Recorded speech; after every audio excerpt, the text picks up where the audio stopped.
ser la escritura. Como ya hemos mencionado, Egipto tiene, Mesopotamia tuvo una escritura, se llamaba cuneiforme. En el caso de China, tiene una escritura y es de tipo ideográfica. Anótense, es una escritura ideográfica.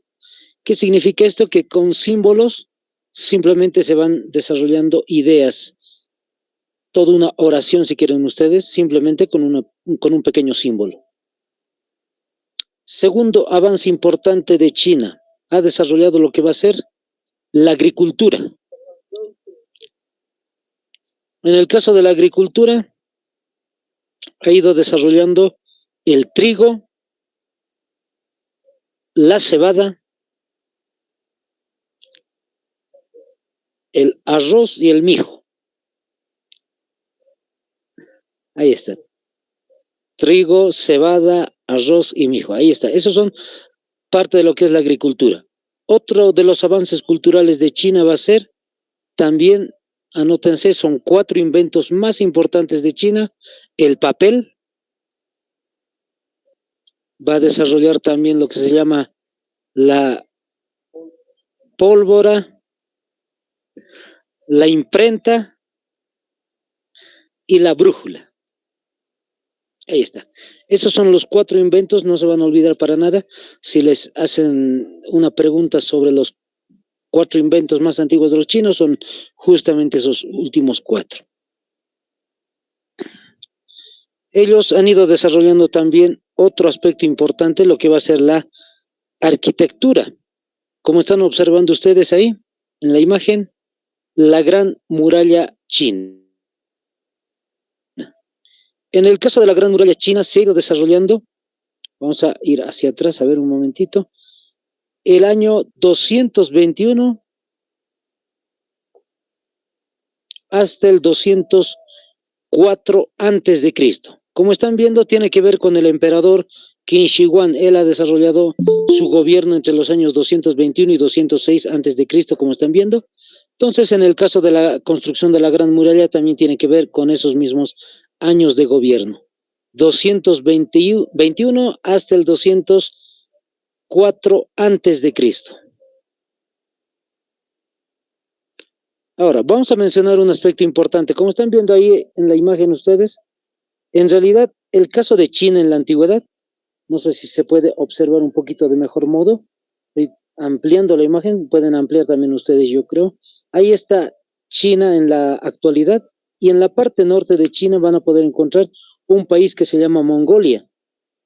Este país, Mongolia, en realidad antes consistían en pura tribus, y lo que ha desarrollado, lo que ha sucedido, mejor dicho, es que las tribus de Mongolia constantemente han ido atacando a China.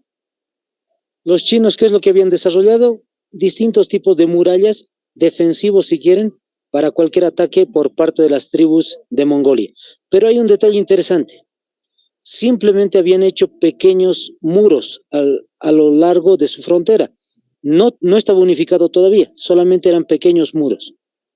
El gobernante que les había mencionado hace momentos atrás, Qin Shi Huang, ese es el personaje justamente que va a unificar toditas esas murallas y justamente va a construir lo que hoy conocemos como la Gran Muralla China. Como están observando ustedes, es una extensión gigantesca. Les voy mencionando algunos detalles acerca de la Gran Muralla China, caso que les pueden preguntar. Un primer detalle que quiero que anoten es la extensión de la Gran Muralla. Anótense, la longitud es de 21.200 kilómetros. 21.200 kilómetros. 21.200 kilómetros.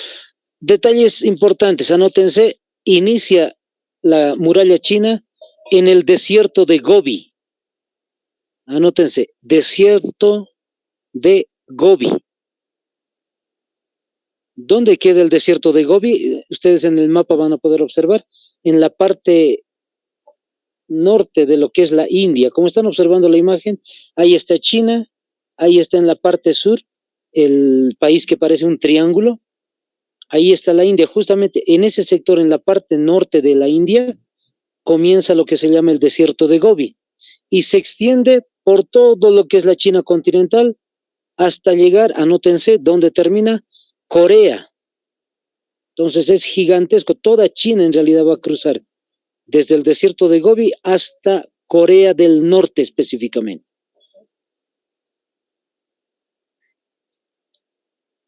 Listo. Otros aspectos importantes acerca de la muralla. Anótense la altura que alcanza la muralla. Siempre vemos las imágenes de la muralla en películas, documentales o videos y están observando ustedes, parece muy imponente, muy gigantesco, pero en realidad muy pequeño. Anótense, de 6 a 7 metros de altura. De 6 a 7 metros de alto, entonces, es el tamaño de la Gran Muralla China. ¿Qué quiere decir esto? Es una casa de 2 pisos, planta baja, primer piso, segundo piso. Ese es el tamaño entonces que se tiene de la Gran Muralla China. Parece imponente por el aspecto que están observando, está construido en colinas, en lugares altos, por ese motivo. Otro detalle importante, la anchura de la muralla, de 4 a 5 metros. De 4 a 5 metros. En algún documental decía, por ejemplo, tranquilamente se podría correr carros de batalla en ese sector, es como si fuera, tendría que ser como si fuera una autopista. Entonces, tranquilamente el tamaño de 4 o 5 metros da para eso. Y finalmente, el último aspecto que están observando también ustedes, lo que va a ser las torres de vigilancia. Las torres de vigilancia, solito las torres de vigilancia, van a medir 12 metros de alto. Fíjense, 12 metros de altitud. Es una casa casi como de 6 pisos, 5 o 6 pisos más o menos. Y eso sí es interesante porque no había la tecnología o los artefactos que tenemos en la actualidad. Entonces, eso sí es gigantesco. Entonces, ahí está. Esos son los aspectos más importantes de lo que es China. Listo, compañero. Ahí está. Esos son los avances entonces de esta civilización. Ahora vamos a pasar a una tercera civilización que va a ser Egipto.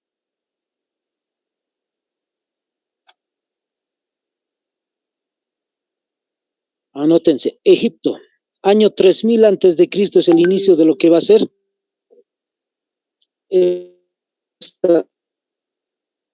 esta cultura, esta civilización antigua. Muchas veces se dice también tercer milenio antes de Cristo, ¿ya? No se van a hacer problemas ustedes cuando hay en el examen distintos tipos de respuestas. En este caso es tercer milenio, cuarto milenio, quinto milenio, etcétera, ¿no? Entonces, tercer milenio antes de Cristo. Ahora, la imagen que están observando justamente es el sector de lo que fue el Egipto antiguo. Todo ese sector donde dice Bajo Egipto, Alto Egipto, el sector de lo que va a ser más o menos el desierto de Libia, hasta todo lo que va a ir avanzando el río Nilo. Entonces, anótense un primer detallito acerca de Egipto. Se ha desarrollado en el río Nilo. Para que vayan recordando lo que ya hemos ido pasando geografía, el río Nilo justamente es el segundo río más extenso del planeta. El río Amazonas es el primero, les vuelvo a repetir, y el segundo es el río Nilo. Como están observando, viene desde el mar Mediterráneo hasta casi la mitad del África. Y ustedes en el mapa mundi pueden observar, África es gigantesco, entonces hasta casi la mitad de lo que va a ser África va a ir trasladándose el río Nilo. Otro aspecto importante, el Egipto antiguo cayó muchas veces en su historia. Vamos a ir mencionando ese detallito, anótense. Había caído el antiguo Egipto con los persas el siglo VI antes de Cristo. Cuando decimos siglo VI estamos hablando más o menos del año 600 antes de Cristo. Entonces, el día de ayer habíamos mencionado de Mesopotamia que habían muchas culturas como los sumerios, los acadios, los babilonios, los asirios, luego hemos mencionado los medopersas, y justamente los persas son aquellos que habían tomado en algún momento también el Egipto antiguo. Les vuelvo a repetir, siglo VI antes de Cristo. Otro detalle de su historia, cayó una segunda vez Egipto, es decir, se ha vuelto a reorganizar y lamentablemente vuelve a caer Egipto, el siglo IV antes de Cristo. Estamos hablando más o menos del año 400 antes de Cristo. ¿Frente a quiénes ha caído esta vez? Frente a los macedonios. Más concreto, ¿quiénes son los macedonios? Ahí entre paréntesis pueden anotarse, los griegos. Entonces, fíjense, uno de los imperios más antiguos, el imperio babilónico, vencido por los medopersas, y posteriormente aparece el imperio griego. Vamos a hablar también de Grecia más adelante. Y la tercera vez que va a ser tomado Egipto, lamentablemente, es decir, se ha vuelto a recomponer nuevamente este país, pero una tercera vez va a caer el año 31 antes de Cristo. Año 31 antes de Cristo. Entonces, 31 añitos antes de que nazca Jesucristo, fíjense, es tomado Egipto por el Imperio Romano. ¿Qué es lo que recordamos el año 31 antes de Cristo? Lo van a anotar ahí al ladito. La batalla de Actium. Así se llamaba la toma de Egipto. La batalla de Actium. Listo, ahí está. Esos son algunos aspectos importantes de Egipto, entonces marcado mucho con las caídas históricas que ha tenido Egipto. En la actualidad Egipto sigue existiendo como un país independiente. Todos lo conocen. El Cairo es su capital, ¿no ve? Vamos a detallar ahora otros aspectos también importantes acerca de Egipto. Vayan anotándose un primer aspecto, la política. Dentro de lo que es la política egipcia, ha existido tres estilos o tres tipos de gobierno en todos estos años, desde el 3000 antes de Cristo hasta el 31 antes de Cristo. La primera forma o manera era llamada monarquía. Anótense. Monarquía.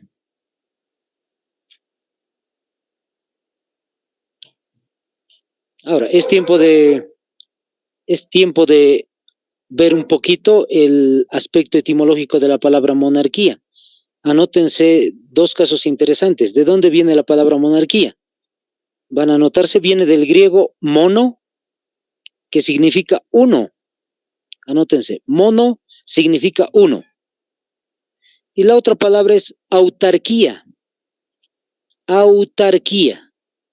¿Qué significa? Simplemente gobierno.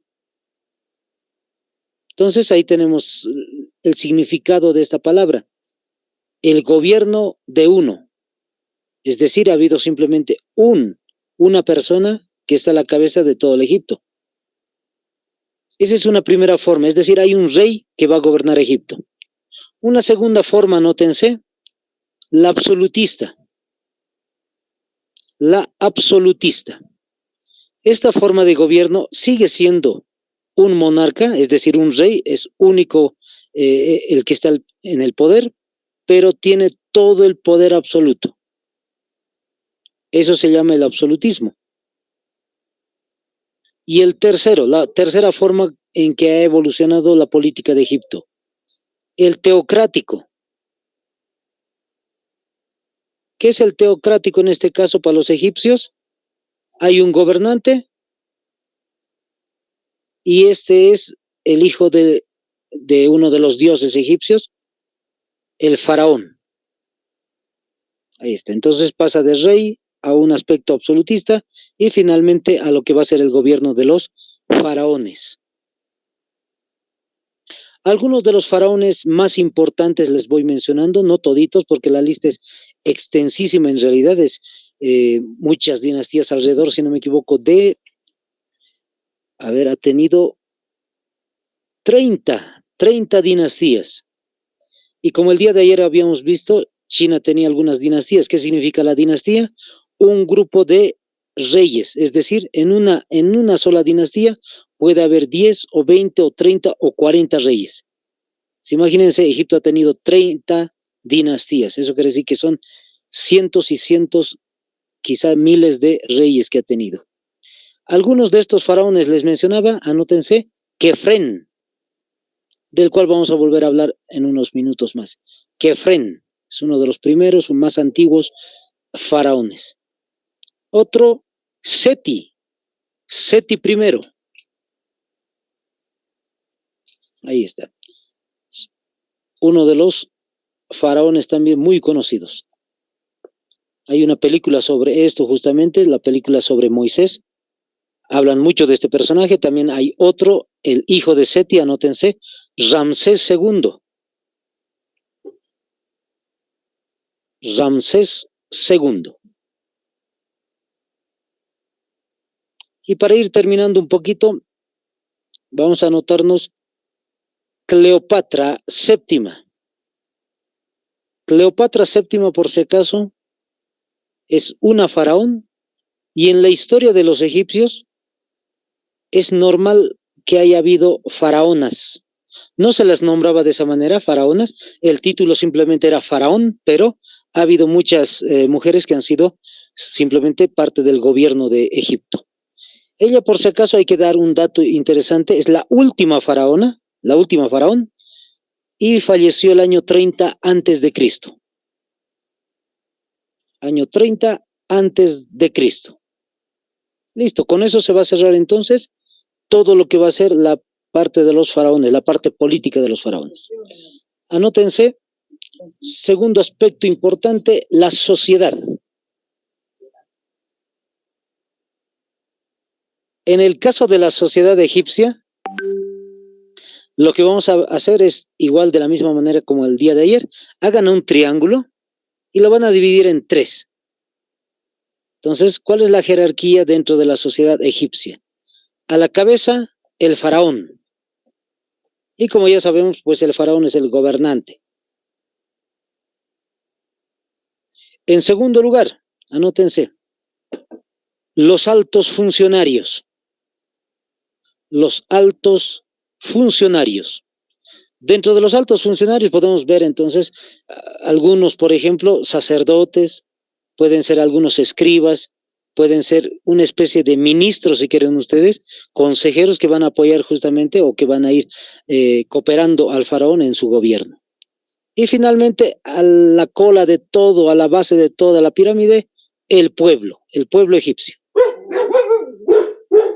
Ahí está. Entonces, esos son los 3 aspectos de la sociedad en Egipto.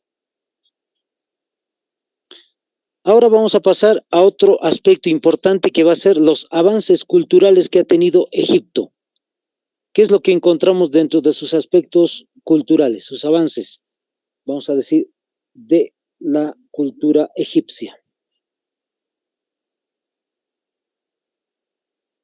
Este es el primer dato que están observando, las pirámides de Gizeh. Anótense tal como está. Yo sé que le están sacando capturita, está muy bien, pero también anótenlo. Las pirámides de Gizeh. Cuando hablamos de las pirámides de Gizeh, estamos hablando de 3 pirámides que son de forma triangular. Hay más pirámides en Egipto, interesantemente, se han encontrado muchas pirámides más. Anótense, alrededor de 70 pirámides existen en Egipto, pero ¿cuál es la diferencia? Las otras 67 no son del mismo estilo que están observando, no son triangulares. Son en algún caso inclusive muy pequeñas, más pequeñitas, pero también otro aspecto interesante son escalonadas, igualito que de los mayas, de los aztecas. Entonces va por escalones, no es triangular como en el caso de el Egipto antiguo.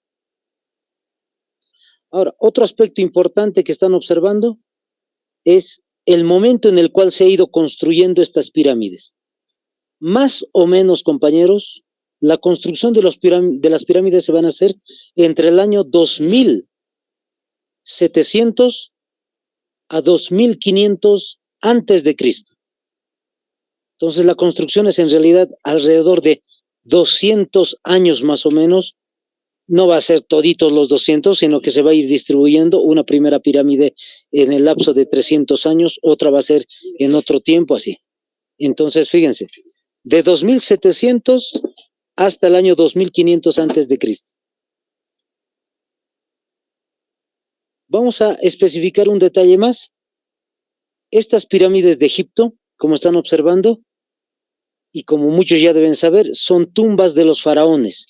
Han sido construidos justamente para colocar los sarcófagos de los faraones al interior de lo que va a ser cada una de las pirámides. Y por eso justamente tienen esos nombres que están observando ahí. El más alto de las pirámides se llama Keops. Anótense ahí de primero, segundo y tercero, Keops. El segundo es Kefren y el tercero es Miserinos. ¿Y cómo se llamaban los faraones? Justamente de esa misma manera. Los faraones tenían ese nombre, Keops, Kefren y Miserinos. Entonces son ellos los que habían desarrollado este tipo de construcciones. Ahora, hay otro detalle más interesante. La medida de cada una de las pirámides. Vamos a comenzar con el más pequeñito, compañeros. En el caso de la Gran Muralla China habíamos mencionado nosotros que en realidad la altura de la muralla es de 6 a 7 metros de alto, fíjense. En el caso de Miserinos, anótense, 66 metros de altura. Eso sí es gigantesco. Y eso que es la pirámide más pequeñita, Miserinos, 66 metros de altura. Imagínense ustedes en qué piso estarán en estos momentos, compañeros. Imagínense en qué lugar, tal vez son 7 metros de altura o 15 metros de altura, no sé. E imagínense aumentar ahí 20, 30, 40, 50, 60, hasta 66 metros de altura. Vamos con el segundo, Kefren. Kefren tiene una altura de 136 metros de altitud. 136. Y dicho sea de paso, estaban recubiertas con cal, en algún caso se dice. El caso de las pirámides, eran lisas en realidad, no eran de la manera como están observando ahí, sino que eran completamente lisas. Y finalmente, vámonos con el último, Keops. Keops tiene 146 metros de altura. 146 metros de alto, entonces, la pirámide más alta de Egipto. Ahí está. Son esas tres, entonces, las pirámides más importantes. Ahora, un detalle interesante, ¿por qué se llaman las pirámides de Gizeh? Justamente hay un vallecito que está muy cerca del río Nilo y el nombrecito de ese valle se había llamado Gizeh. Por ese motivo es que tiene ese nombre, pirámides de Gizeh, por el valle que estaba ahí. Ahí está. Ese es el aspecto interesante de estas pirámides en el caso de Egipto. Vamos a notarnos otro detalle interesante que están viendo ahí también, la Esfinge de Gizeh. La Esfinge también está en el mismo valle. Anótense, la Esfinge de Gizeh. Esta no se tiene un año específico en el cual ha sido construido, mas sí el siglo. Se dice que ha sido construida en el siglo 26 antes de Cristo. 26 antes de Cristo. Ahí está. 26 antes de Cristo. Entonces, vayan tomando nota sobre eso. Otro aspecto que también marca mucha importancia en el caso de Egipto va a ser el caso de la construcción de los templos. Fíjense, no solamente Egipto es famoso por el caso de las pirámides, sino también por los templos. Y dentro de los templos hay estos dos que son los más importantes, más conocidos. Es el templo de Karnak y el templo de Luxor. Anoten esos dos nombres y les voy explicando un poquito. En realidad, cuando hablamos de los templos de Egipto, no estamos hablando de un templo al estilo de la Iglesia Católica. No es una catedral simplemente construida, sino, en realidad, al inicio fue una pequeña catedral, podemos decir, Pero cada uno de los faraones, al dejar de construir pirámides, lo que han hecho es empezar a embellecer los templos. ¿Qué significa esto? Hacer ampliaciones, hacer otras construcciones a los costados o al lado de cada uno de los templos. Han colocado también obeliscos como una especie de decoración, también columnas. Entonces, al final de cuentas, estos templos que están observando ahí en las imágenes ya no es simplemente una catedral, como les decía, sino que es una ciudadela. Literalmente se ha vuelto una ciudadela cada uno de esos dos templos. El primer templo que están observando, el templo de Karnak, estaba oculto en la arena. Un investigador de Inglaterra es el que va a empezar a descubrir, por decir, estos yacimientos perdidos del templo y empieza a desenterrarlos hasta que al final lo que vamos a encontrar es justamente la imagen que están viendo, toda una ciudadela. Entonces, en honor a él, se le coloca su apellido. Este investigador inglés era Karnak. Entonces, ese es el nombre que le van a colocar al templo. En el caso del segundo templo, el templo de Luxor, es el área donde se ha desarrollado este templo. El área se llama Luxor. Entonces, por ese motivo simplemente tiene eso, el nombrecito. Listo, ahí está. Esos son los aspectos importantes en cuanto a la arquitectura. Anótense, ¿qué más han desarrollado los egipcios? Agricultura. Y tienen por demás porque el río Nilo es uno de los ríos más importantes, como dijimos, entonces han desarrollado mucha agricultura. Principalmente, no vamos a ver todo lo que han desarrollado, pero principalmente ha sido cereales. Dentro de los cereales lo que han desarrollado ellos son el trigo, la cebada y el lino. Esos son los tres cereales más importantes. También han producido, dentro de su avance cultural, ganadería.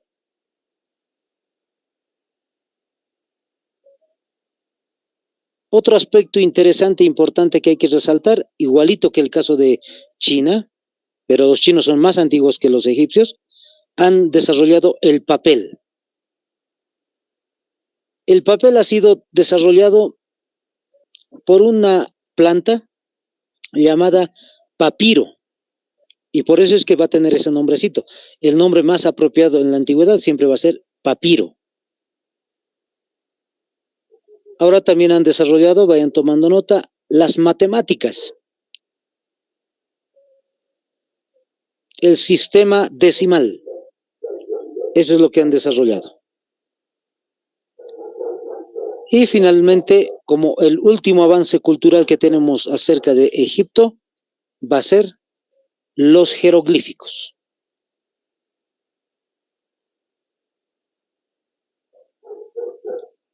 Perdón, compañeros. Ahí está, los jeroglíficos. En el caso de los jeroglíficos, se ha desarrollado esta escritura a partir del año 3200 antes de Cristo. Anótense, 3200 antes de Cristo. Como están observando ustedes, los jeroglíficos en realidad es una escritura antigua de los egipcios y que a medida que va pasando la edad antigua, la edad media, la edad moderna, lamentablemente ha caído en desuso y al final de cuentas se había olvidado el significado de cada uno de los jeroglíficos. Lo que estamos viendo en la imagen es una piedra por la cual se ha podido nuevamente reconocer los símbolos de los jeroglíficos y en la actualidad sabemos qué significa cada una de esas piezas o símbolos que se ven. Esta piedrecita se llama justamente, la piedra Rosetta. La piedra Rosetta. Les voy contando un poquito, ya esto entre paréntesis a modo de descansito, yo sé que están anotando y están cansaditos, seguramente 3 clases, la tercera y última clase. Les voy contando un poquito. En realidad es el año más o menos 1792. Para ese momento se está desarrollando lo que vamos a ver posteriormente, la Revolución Francesa. Cuando se desarrolla la Revolución Francesa, Napoleón Bonaparte, a la cabeza de Napoleón Bonaparte, las tropas francesas van a enfrentarse a los británicos. es decir, a los ingleses. Una vez que se enfrentan, va a haber distintos tipos de batallas, principalmente en el mar. Dentro de esas batallas, para el año más o menos 1795, Napoleón Bonaparte con sus navíos van a llegar hasta el sector de lo que va a ser Egipto, van a ingresar a lo que va a ser las tierras de Egipto. Para ese momento ya Egipto dejó de ser un imperio, no simplemente era un país. Llegaron a Egipto y las tropas británicas también. Es más, las tropas británicas eran parte de lo que va a ser la administración de Egipto.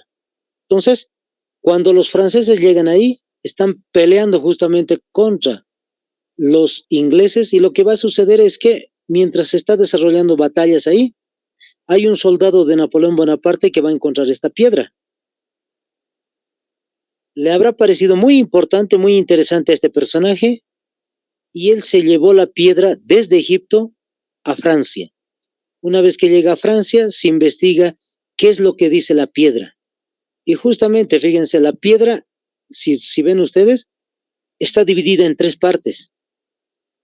Hay una primera parte que está, vamos a decir así, en griego, y está en griego justamente, está en egipcio común, es decir, es un lenguaje o una escritura que es más habitual para los egipcios, y finalmente está en jeroglífico. ¿Qué es lo que han hecho los investigadores en ese momento? Han empezado a ver si el mensaje era el mismo, y en egipcio común y en griego es el mismo.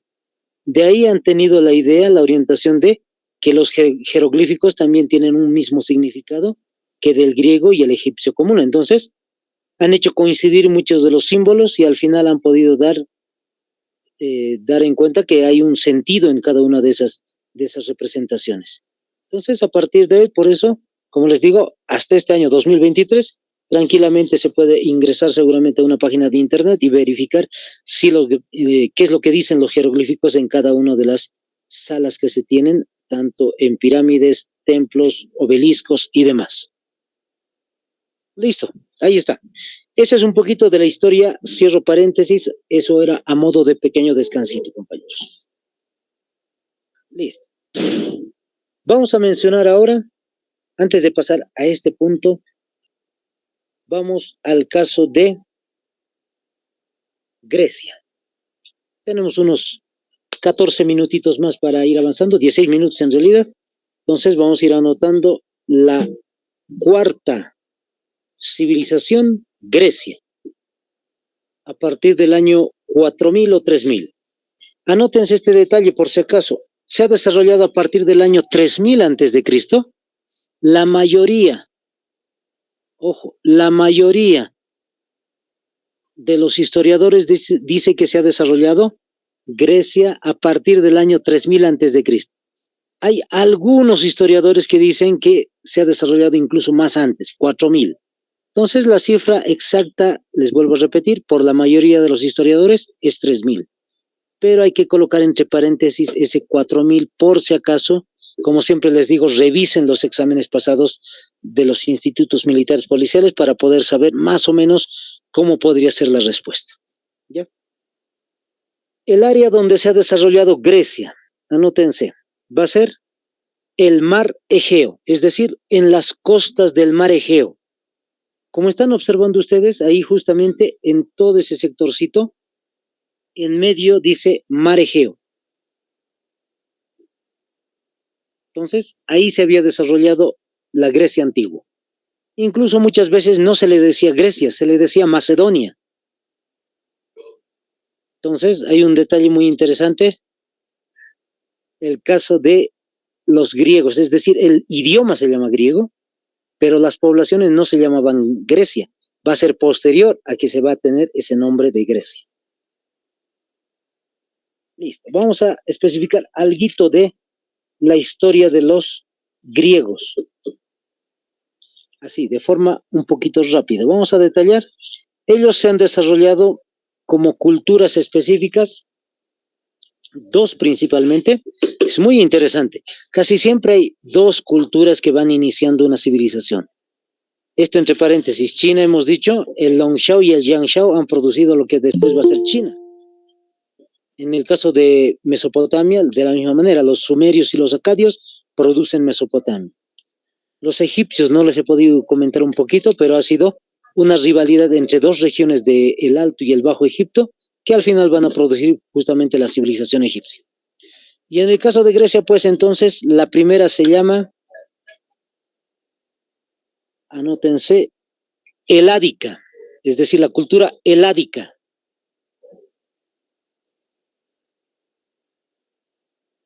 Y la segunda cultura se va a llamar Creta. Les repito nuevamente, Creta o llamada también minoica. Creta o minoica. Listo, esas son las dos civilizaciones que van a producir después Grecia. Les explico un poquito más, vamos a ir avanzando con calmita. De estas dos civilizaciones, Creta y Heládica, se han ido entremezclando entre ambas civilizaciones, más la unión de muchas islas de Italia. Han venido migrantes desde Italia y ha producido más mestizaje, si quieren ustedes, más mezcla de todas estas culturas. Y anótense, el año 1200 antes de Cristo, 1200 antes de Cristo, se produce un evento muy interesante, la guerra de Troya. Ustedes saben y conocen que Homero, el escritor griego Homero, ha desarrollado un texto que se llama la Ilíada. Y ese texto muchos lo ven como un texto literario, simplemente imaginario. Pero en realidad, en el año 1200 antes de Cristo, muchos historiadores y arqueólogos dicen que la guerra de Troya sí sucedió. Incluso la ciudad pueden verla ahí ustedes en la imagen. Ahí donde dice Mar Egeo, hay un puntito rojo en la parte derecha de su imagen y en la parte superior, justamente dice Troya. Ahí se ha desarrollado. Ahora, en el año 1200 antes de Cristo también pasa algo muy importante. Las confederaciones. Es decir, cuando decimos las confederaciones estamos diciendo ha habido una mezcla total de las dos primeras civilizaciones y han producido tres grupos culturales nuevos. El nombrecito van a ser confederaciones. Es como una especie de unión, si quieren ustedes, de distintas ciudades en tres grupos principales. El primerito, anótense, se llama Jónica. Les vuelvo a repetir, la Confederación Jónica. La segunda se llama la Confederación Dórica. Dórica, la Confederación Dórica. Y finalmente, la Confederación Eólica. Ahí está, la Confederación Eólica. Así se llaman entonces las tres confederaciones que aparecieron en Grecia. Ahora, vamos un poquito más adelante todavía. Vamos a ir directamente a lo que nos interesa. Más o menos para el año 600 se ha desarrollado muchas ciudades que ustedes ya conocen y que están viendo en la imagen. Estamos hablando de Atenas, Tebas, Esparta, Micenas, Tesalia, Éfeso, Mileto, Samos, etc. Son distintos tipos de ciudades que se han ido desarrollando. ¿Cómo se llaman estas ciudades? Se llaman las ciudades-estado. Anótense. Ciudades-estado. Ciudades-estado.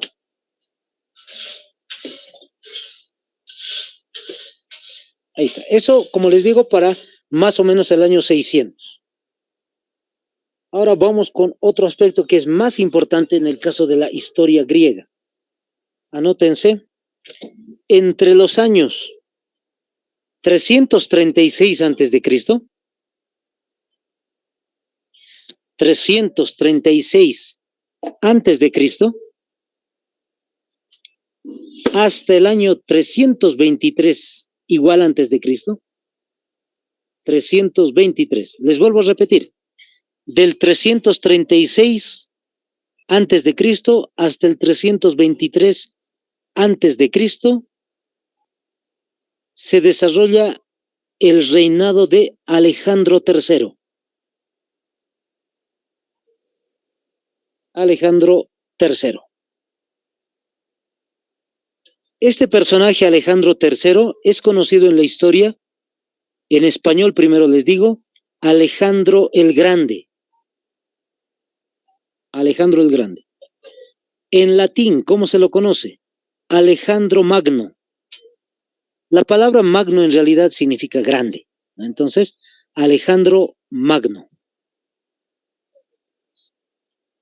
Este personaje lo que ha producido en Grecia ha sido sumamente interesante por un detalle. Como están viendo ustedes ahí la imagen nuevamente, ha sido uno de los reyes del norte, es decir, de Macedonia, y ha empezado a unir a cada una de las ciudades que hablaban griego. Como ha empezado a unificar a toditas las ciudades, pues se volvió más fuerte todavía Grecia, no solamente en el aspecto político, sino en el aspecto militar. Ahora, como el día de ayer les decía, no sé si muchos tal vez habrán visto la película 300 que se ha desarrollado hace unos años atrás, hace más o menos debe ser 7 o 10 años atrás. Esta película, por ejemplo, es una película histórica en la cual va a poderse ver el enfrentamiento entre los persas y los griegos. ¿De qué estamos hablando? Entonces, el día de ayer les decía, en Mesopotamia se ha desarrollado un segundo imperio sumamente importante después del babilónico, que era los medopersas. Los persas, a la cabeza de Ciro el Grande, han destruido a Babilonia. Posteriormente, después de Ciro va a haber un rey que se llama Darío. Los griegos, a la cabeza de Alejandro Magno, después de desarrollarse las guerras de Esparta, Alejandro Magno va a marchar con sus tropas contra los persas. ¿Y qué es lo que va a suceder? Los va a vencer a los persas. Ahora, no solamente va a ser ese aspecto interesante, sino que va a producir Alejandro III lo que están observando en la imagen, el imperio griego. Fíjense, el lugarcito donde está la estrella roja, Pela, donde dice Tracia, Macedonia, eso es lo que hemos visto hace unos instantes, todas las ciudades griegas. Ha marchado y ha tomado lo que se conocía en ese entonces como Lidia, Siria, Judea, Egipto. Fíjense, ahí está Media, Babilonia, Persia, Partia, Aria, etc.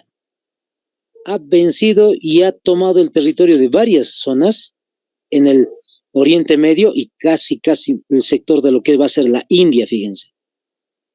¿Cuánto va a durar? La fecha ya les he dado, compañeros. Del 336 al 323 les decía, ese es el tiempo de duración del imperio griego. ¿Qué es lo que le va a pasar a Alejandro Magno? Hay otros, porque hasta el día de hoy no se sabe el motivo, lamentablemente, súbitamente va a fallecer. Fallece este personaje, el 323 justamente. Hay algunos dicen que por una enfermedad, hay otros dicen que ha fallecido por un envenenamiento.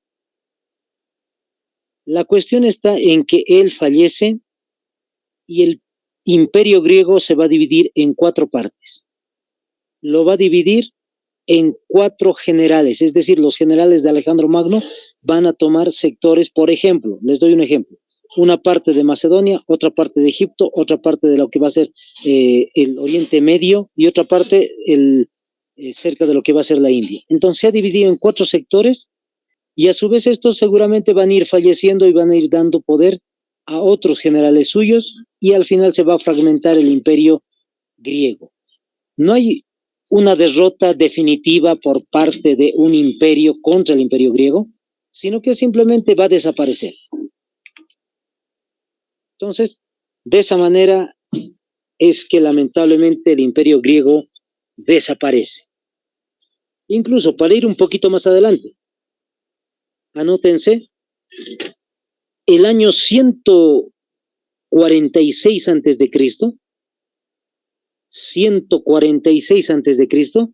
Esto ya pasó muchos años después del fallecimiento de Alejandro Magno, 146 antes de Cristo. Grecia se vuelve una provincia romana. Hasta ese punto llegó, fíjense, la Grecia, que era un imperio, pues llegó a ser simplemente una pequeña provincia de Roma. Y Roma va a ser una de las civilizaciones que posteriormente vamos a poder volver o vamos a estudiar justamente. Ahora, hay un dato interesante, los romanos, aunque les hayan vuelto a los griegos esclavos, interesantemente, los han sometido, pero ¿de dónde venía la educación de Roma? De los griegos. Los griegos son sumamente interesantes, importantes en cuanto a conocimientos. Y eso va a resaltar, compañeros, no solamente en la edad antigua, sino que en la edad moderna va a reaparecer mucho de los conocimientos griegos de la época. Entonces, vamos a quedar el día de hoy acá porque nuevamente no vamos a dejar a un costadito todo lo que va a ser los avances culturales. Entonces, nos veríamos el día lunes nuevamente, compañeros. Espero que tengan un buen fin de semana. Bendiciones, compañeros.